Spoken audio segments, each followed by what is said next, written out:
Olá, aqui é o Túlio Faria do DevPlano, seja muito bem-vindo a mais um vídeo aqui no canal. Esse vídeo é super especial que a gente vai falar sobre a Vercel Platforms. Então, se você quer lançar o seu multitenant ou seu SaaS multitenant e quer uma tecnologia de front-end combinada, né? Então, nesse caso aqui, um exemplo do Next.js, combinado aí com todo o poder da Vercel, tá? Esse vídeo eu vou mostrar para vocês, a gente vai esmiuçar aqui um pouquinho de como que isso é legal, tá? Como que você pode utilizar a Vercel, esse Starter Kit aqui da Vercel, para começar o seu projeto multitenant. Esse vídeo ele é parte aí do D30, tá? Então a gente gravou ele ao vivo pelo YouTube do D30, tá? Que é esse programa nosso aqui no DevPlano, e também pela Twitch do DevPlano. Então tem os links aqui embaixo para você acompanhar todos ao vivo, tá? Então agora a gente vai para o conteúdo principal gerado dentro do D30. Então é o seguinte, vamos só fazer uma coisa. O que foi bem legal aqui, no sábado, eu recebi uma notificação no Twitter que o Steven T aqui, ele é, se não me engano, acho que ele é alguma coisa de produto da Vercel. E ele me marcou respondendo, falou, olha, o que vocês tinham pedido, a gente colocou no ar, né? Então a Vercel lançou e agora vocês conseguem, chamado Vercel Platforms, né? Eu não sei se eu vou conseguir achar aqui a resposta dele, mas uma coisa que foi bem legal. Duas coisas que, inclusive, eu tinha pedido como cliente na Vercel, eles lançaram da semana passada para essa. Uma delas é o exemplo, né, que é esse Platform Starter Kit, que é o que a gente vai falar hoje. E a outra é a questão de a gente conseguir ter uma forma de ser cobrado por domínio adicional com um preço fixo. Então, por exemplo, se eu quero colocar para o meu cliente que o site dele, que é baseado no meu SaaS, vai ter um domínio customizado, eu consigo saber qual é o valor de antemão. E aí eu consigo repassar isso para o cliente. Então, foi muito legal que ele inclusive me marcou aqui. Aqui, na verdade, se você acessar o perfil dele, vocês vão ver que tem só, praticamente as últimas mensagens, é só sobre platforms. Então é somente sobre como que você usa multitenant dentro da Vercel, tá? Com custom domain, etc. E a gente vai falar essas características aqui antes de a gente olhar o código-fonte. Então, olha só para vocês terem uma ideia, o que aconteceu, tá? Eu já venho utilizando a Vercel para multitenant. Então, o que acontece? O que é a ideia que a gente tem um multitenant para front-end, tá? Que é a intenção aqui com o Platforms, tá? É o seguinte, a gente tem uma base de código atendendo todos os clientes.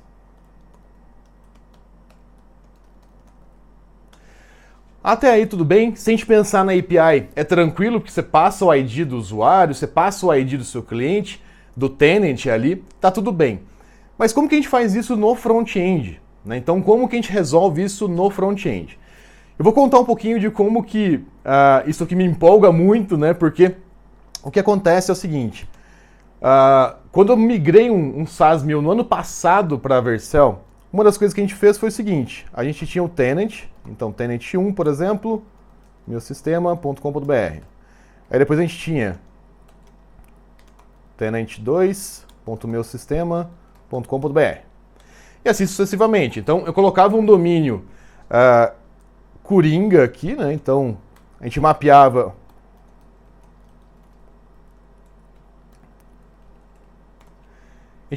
isso aqui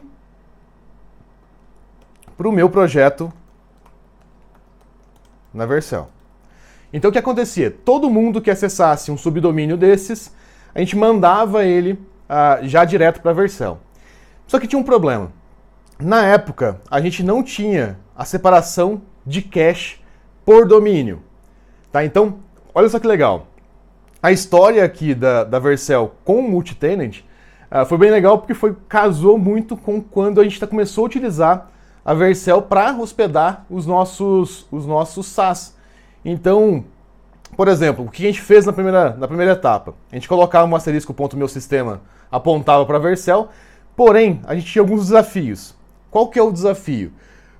Quando a gente utilizava o subdomínio, igual aqui, ó, para o meu cliente, eu precisava indexar essa página no Google. Então essa página ela tinha que estar pré-renderizada para ser enviada para o cliente. Qual que é o problema? Como a Vercel não tinha uma cache por domínio, ele era por projeto, então o que acontecia? Eu não podia guardar nenhum dado que era específico do Tenant 1 na cache, porque ele definia por projeto. Então, se eu aponto todo mundo para o mesmo projeto, se eu cachear o dado ali, todo mundo vai conseguir ver os dados do outro, né? Então, sei lá, vamos imaginar que você coloca o logotipo, uma mensagem de boas-vindas ou algo nesse sentido, todo mundo vai acessar e vai ter aquela mesma mensagem. Então, o que a gente fazia na época? A gente fazia server-side handled e sem cache, né? Então, não tinha muito o que fazer aqui, era o que dava para fazer. Beleza. Pouco tempo depois, eles fizeram uma outra mudança que foi muito legal, que foi a cache por domínio. E aqui eu estou falando tudo Vercel, tá? Então, assim, por mais que a gente utilize o Next para fazer isso, o simples fato de estar utilizando a Vercel, a gente já foi ganhando isso de brinde. E aí aconteceu o seguinte: eu conseguia fazer o SSR com cache, mas eu ainda não conseguia fazer o estático.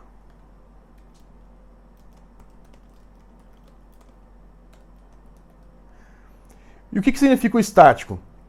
O estático é quando a gente faz o estático, ele gera para a gente em background, e a gente consegue cachear isso na CDN dinamicamente, e toda vez que a gente for acessar, a gente consegue atualizar essa cache. Isso não dava para fazer, tá? Então, era possível SSR com cache, mas não dava para ser uma página estática com revalidação, porque não funcionava. Tudo bem, até aí, fazer o quê, né? A gente convive com essa possibilidade. Só ativei a cache na época, e é isso. Depois, o Next e a Vercel fizeram uma outra coisa que foi muito legal. Aqui já é o Next. Middlewares. E aqui as coisas começaram a ficar muito legais. Então o que acontece? Por que a gente não conseguia cachear,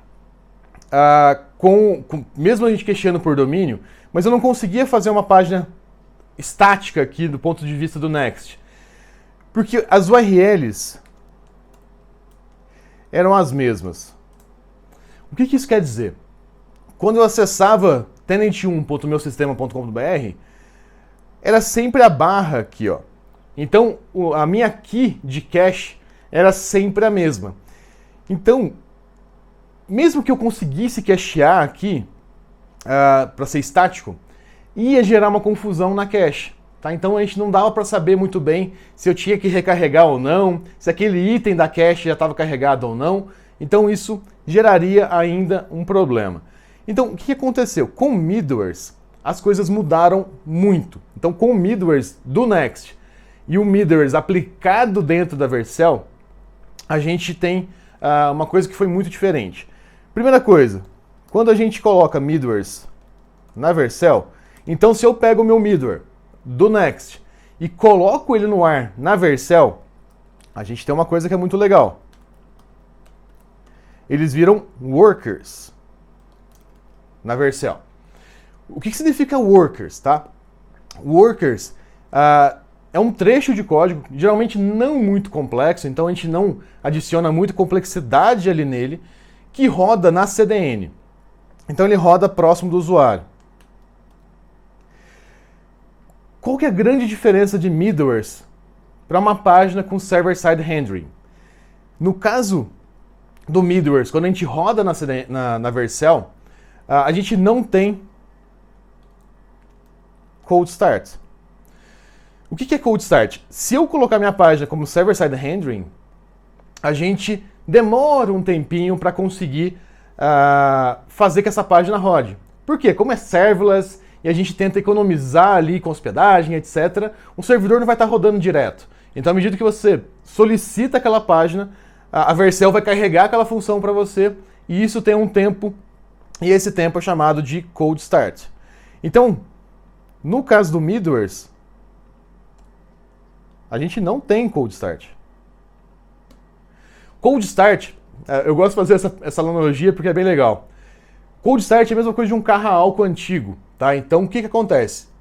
Um carro a álcool antigo, você tinha que ligar ele e esquentar. Então se ele não está preparado para andar ainda, num dia frio, por exemplo, você tem que ligar ele e esperar um tempo para você conseguir andar. Esse é o Cold Start, ele não consegue ter essa partida a frio, você tinha que esquentar esse carro. Já no caso de Workers aqui, é como se fosse um carro a álcool moderno, né? Então você consegue ligar ele mesmo no frio e sair andando, que ele não tem Cold Start. Então olha só, o que muda a partir daqui, né? Então o que muda eu ter um middleware que roda no Worker, então roda próximo do usuário? O que muda é o seguinte, deixa eu ver se eu consigo usar uma coisa aqui, ó. O que muda é o seguinte, a gente tem os middlewares aqui.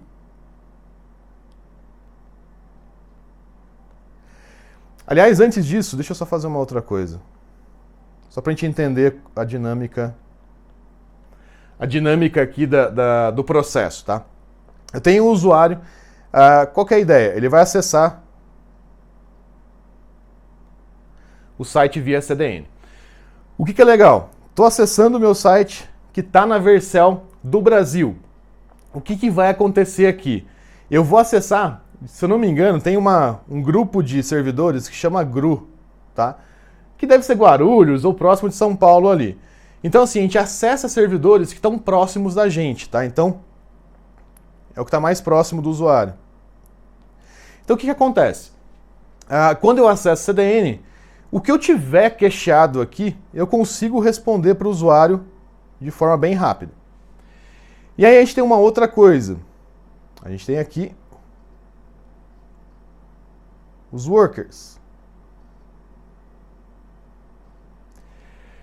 E aqui tem uma coisa que é legal.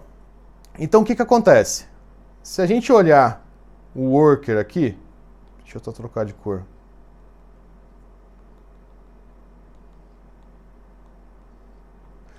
O worker ele continua rodando na CDN, tá? Eu desenhei ele aqui um pouquinho separado, mas só para ficar um pouco mais claro, que ele continua rodando na CDN. Porém, tem uma coisa que é muito legal. Ele consegue mudar a requisição. Então, quando eu for mandar essa requisição para o meu origin, ou para a minha origem, que vai ser a Vercel, o que acontece? Eu consigo trocar o URL. Então lembra que a gente falou aqui que não dava para trocar muito a cache da URL porque a URL era a mesma? Olha só o que acontece quando a gente usa workers. A gente consegue fazer o seguinte,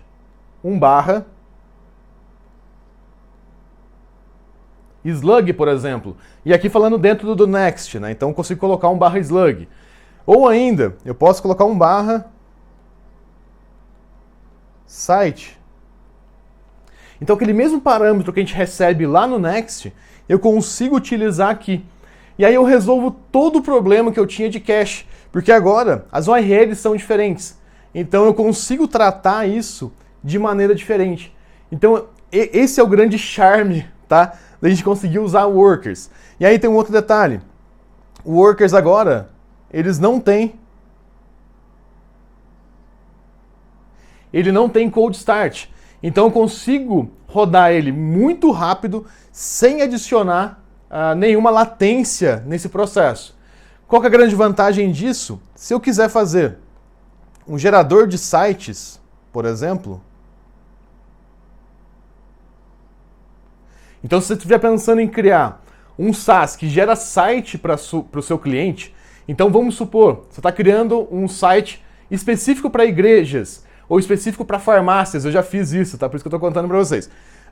Você consegue fazer e não vai perder performance, porque todo o seu site vai ser entregue via CDN, tá? Então, você consegue fazer ele entregar o seu site via CDN. Então, isso é muito legal, porque você não vai fazer o seu cliente perder performance.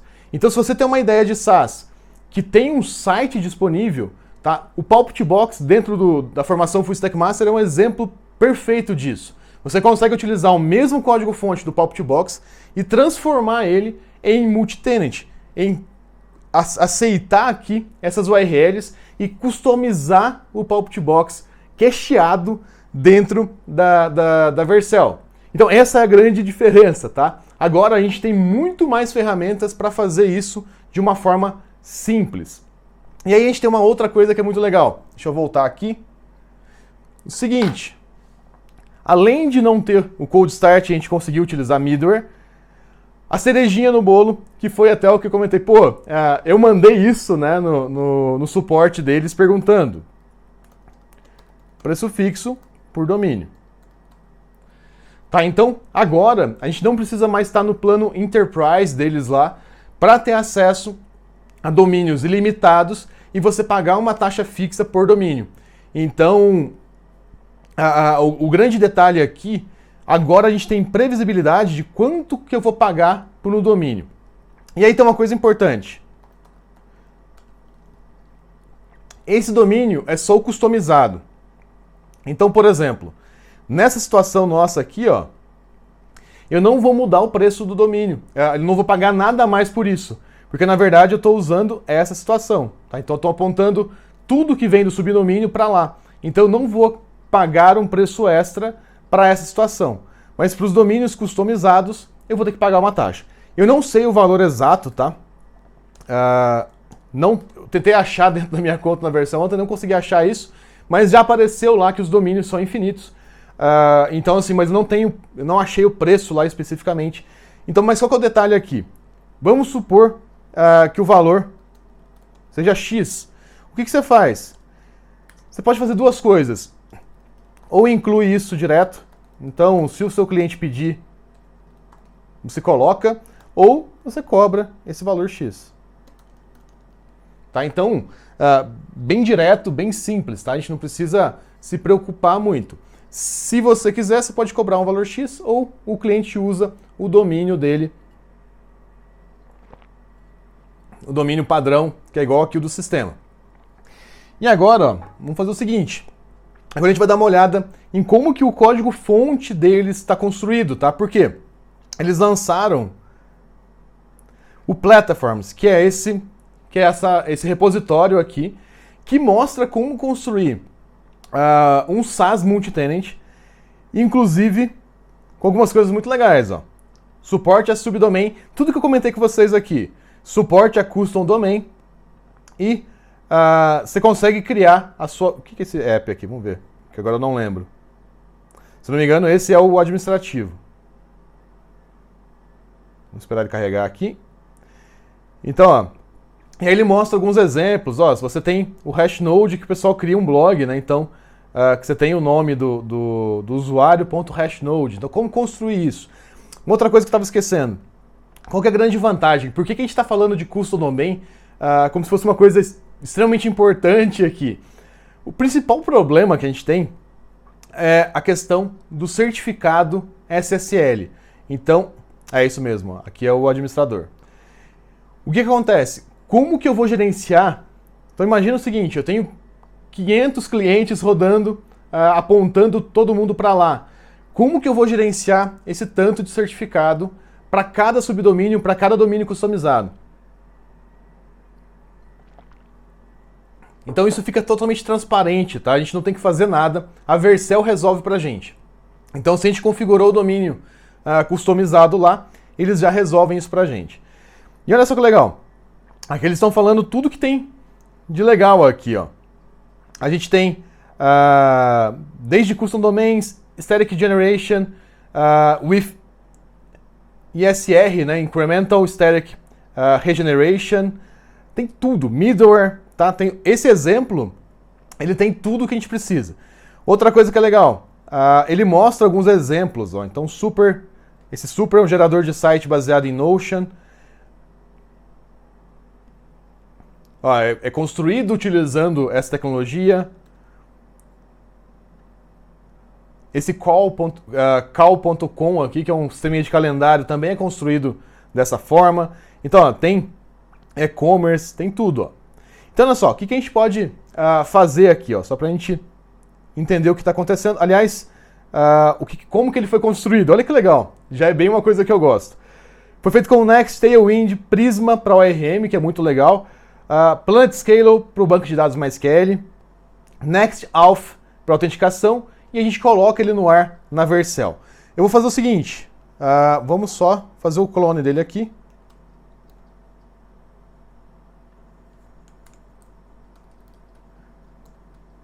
Só para a gente conseguir olhar um pouco o código-fonte aqui e ver como que ele vai ficar. Então ele está clonando aqui.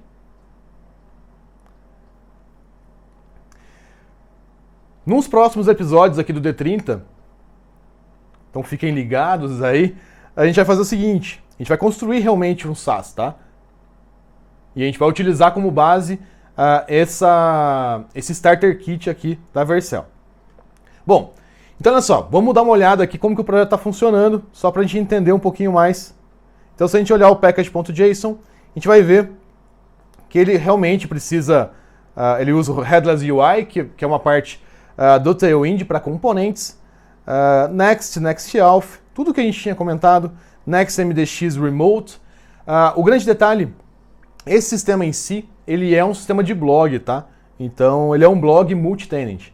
Então a gente consegue fazer um blog multi-tenant, se a gente quiser uma ideia, utilizando esse Starter Kit. O package.json é bem padrão aqui de um projeto em Next. Aonde que a mágica acontece? Na parte de pages, tá? Então, olha só. Vamos dar uma olhadinha aqui em como que pages está funcionando. Ó, vamos olhar aqui middlewares. Então, olha só que legal. Lembra que a gente falou que middlewares rodam nos workers, tá? Então, olha só, o que ele está fazendo no worker? O que ele faz antes dessa requisição chegar lá no Origin, né? Que é onde está na Vercel. Ele começa a processar o hostname, tá? Então, lembra que a gente tinha falado, eu quero colocar o tenant ponto o meu sistema. Não, meu cliente ele pode customizar o domínio. Então é aqui que ele vai saber, pô, beleza, eu coloquei aqui um hostname específico. E aí ele verifica se você está usando o vercel.pub aqui, que é o esquema deles de demonstração, tá? Então como que funciona para demonstração? É esse cara aqui. Qual que é o current host? Então ele começa a processar, se estiver em produção e Vercel igual a 1, então se você estiver rodando na Vercel e estiver em produção, ele vai substituir o .vercel.pub por nada e o .localhost 3000 por nada. O que isso quer dizer? Se a gente estiver rodando local, a gente consegue apontar na nossa máquina 127.0.0.1 para teste. Peraí, que completou aqui sem querer. Teste. Vercel.pub. E aí o que ele vai fazer? Quando a gente acessar isso daqui, ele vai substituir o vercel.pub por nada. Então a gente sabe qual é o slug da conta, tá? E aí o detalhe, se a gente for utilizar um outro domínio qualquer, ele não sabe como lidar, então ele não vai substituir por nada e tá tudo bem, né? Então ele vai deixar o domínio igualzinho. Outra coisa, ele aponta esse domínio para underline sites. Então ele coloca dentro de underline sites. E aí, se alguém tentar acessar um underline sites diretamente, ele coloca 404 direto. Então, como ele reservou esse caminho para hospedar os recursos do site, se alguém tentar acessar direto, ele resolve com 404. Tá muito legal, né? Outra coisa, ó. Se o caminho não inclui ponto e nem começa com API, então se eu não estou tendo uma rota de API e o current host foi igual a app, então se é o administrativo, o que eu faço? Aliás, e se o pathname tiver login, então se eu estou acessando a página de login, ele ainda checa aqui se o usuário está logado. Se o usuário não estiver logado, ele manda para o /, tá? Caso contrário, ele retorna /app o pathname. Então, o administrativo, ele nem mexe. Então, se eu estiver acessando o meu administrativo, ele nem vai mexer ali. E reparem que é um código-fonte só para o administrativo e para a gestão do SaaS inteiro. Legal. Se for localhost, manda para home. Caso contrário, olha que legal. ele vai mandar para underline sites, passando o current host. Então lembra que a gente falou aqui, ó, que ele consegue passar o slug, ou o site, né? Nesse caso aqui, ele está passando o site, ó, que é o current host. Então olha só, se a gente voltar aqui, ele está mandando o current host para lá, mais o pathname, então mais o nome da página que ele quer acessar. Esse middleware aqui, ele resolve a autenticação, o multi-tenant e o administrativo.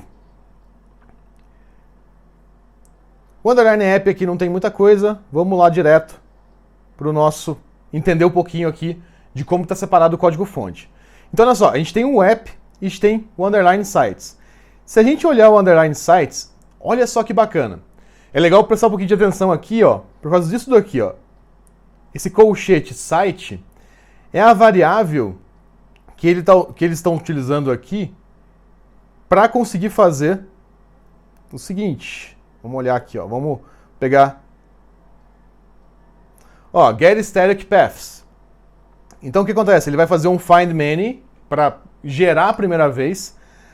Quando tiver público ou publicado, ele vai selecionar. Aqui ele está usando o Prisma para fazer isso. Então ele vai selecionar todo mundo. Ele quer o slug de volta. De qual site que ele quer. E aí ele vai selecionar o subdomain true e o custom domain true. Vamos só olhar aqui. Cadê o filtro? Tá. Ó, aqui ele está retornando todos os posts que ele tem que gerar. Então aqui ele está cacheando todos os posts de todos os sites. E aí, olha só que legal. Ele vai pegar o posts ali e vai fazer um flat map. Então ele vai mapear isso para uma estrutura mais simples. Ele vai passar, ó, todos os domínios customizados que o banco de dados ele retornou. Então se ele tem 10 tenants com 10 páginas, ele vai retornar 100 caminhos que ele precisa pré-gerar, tá? E aí o que acontece, ó? Depois que ele fez isso, ele ainda colocou um fallback true, né? Então, depois do build, se ele precisar, ele consegue acessar páginas dinamicamente, legal pra caramba. E aí a gente tem uma outra coisa que é bacana, que é o seguinte, como que a gente pega as propriedades daquele site em específico?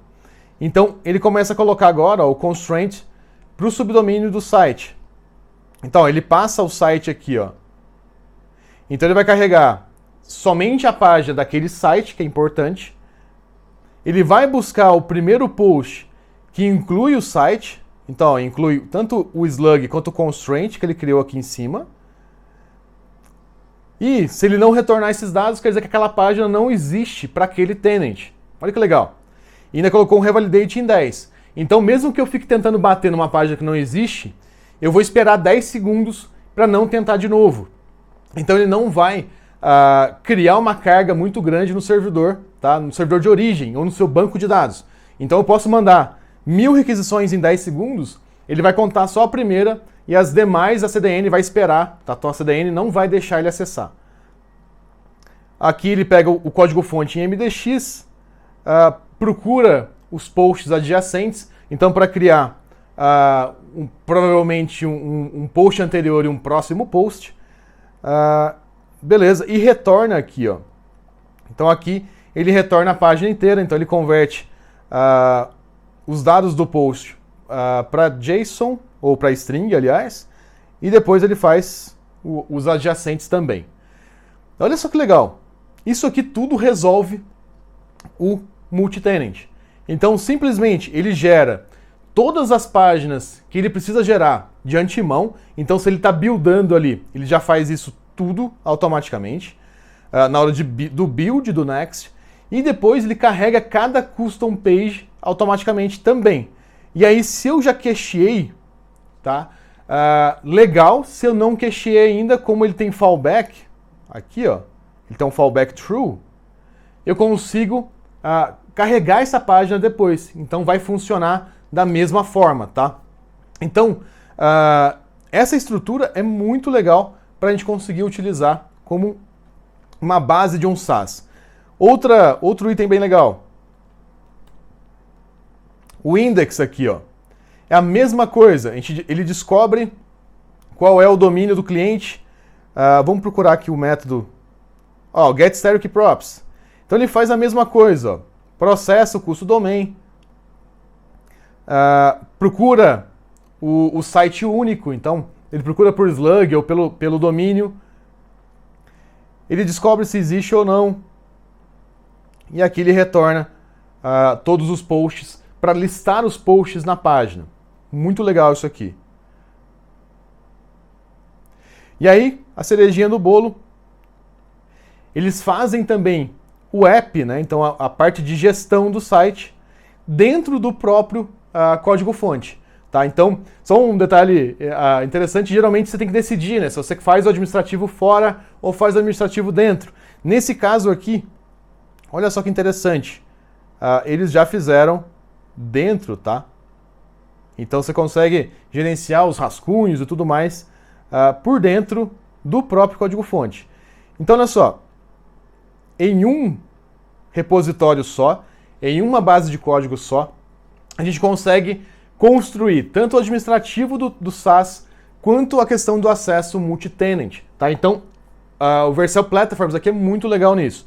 Faltou só uma coisa. Olha aqui a outra cerejinha do bolo. Como que eu adiciono o domínio customizado?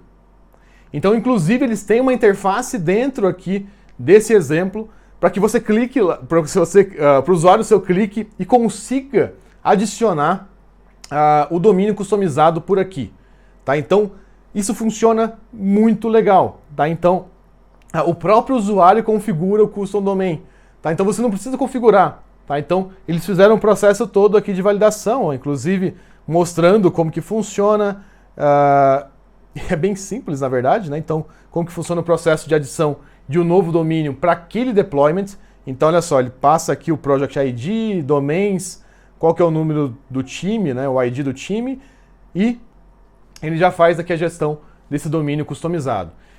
Então, isso fica muito fácil. Você consegue criar o teu SaaS e ele gerencia tudo isso de forma automaticamente, né? Então, automática ali, né? Você cria a possibilidade do seu usuário já vincular o domínio, já fazer tudo automaticamente por aqui, tá? Então, isso funciona super, super bem aqui. E tem o restante, né? Então, check domain, check subdomain, como que ele remove o domínio. Então, aqui tudo bem tranquilo, tá? A gente vai trazer nas próximas D30 aqui, não são as subsequentes, tá? Então, a gente vai variar um pouquinho os temas, inclusive, aqui. A gente vai trazer a construção realmente de um SaaS utilizando todos esses métodos aqui, tá? Então, assim, a gente vai trazer, principalmente a questão de middlewares, que é uma coisa bem diferente, né?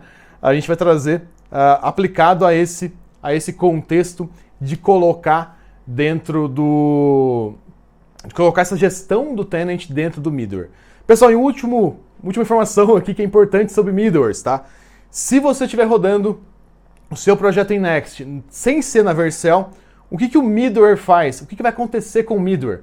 O middleware ele vai virar, na verdade, ele vai virar ali uma função rodada no servidor, tá? Então você precisa ter o servidor rodando e a única diferença que você vai ter, ele não vai rodar na CDN, né, no worker. Então, se você fizer o deploy, se você colocar no ar aí, utilizando alguma outra estratégia, essa é a diferença, tá? Então ele não vai rodar no worker, ele vai rodar no servidor. E aí, se você estiver rodando em um ambiente serverless, que é difícil, né? Geralmente só na Netlify que você vai conseguir rodar dessa forma, você vai ter ainda o cold start, tá? Então você não vai estar com a função rodando no worker.